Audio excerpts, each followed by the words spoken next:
Pierre, Jacques et Jean étaient-ils prêts à vivre cette expérience extraordinaire de la transfiguration de Jésus? D'un côté, nous pouvons supposer que si Jésus les choisit, c'est qu'ils pensent qu'ils le sont.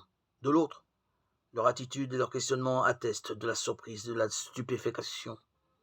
Nous pourrions, de la même manière, nous demander quelle serait notre réaction face à une telle expérience. Serions-nous prêts à une telle rencontre avec le divin?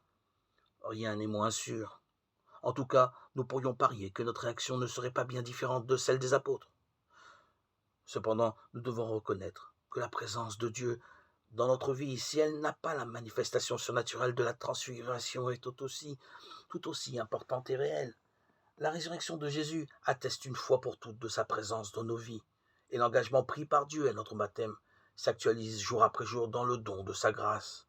L'expérience extraordinaire des apôtres sur la montagne nous renvoie inévitablement à l'expérience ordinaire des hommes d'aujourd'hui qui découvrent Dieu dans le don de leur vie pour leurs frères.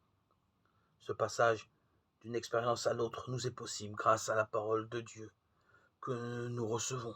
Nous pouvons ainsi continuer de vivre selon le conseil venu de la nuée. Celui-ci est mon fils bien-aimé, écoutez-le. À cela, nous sommes préparés.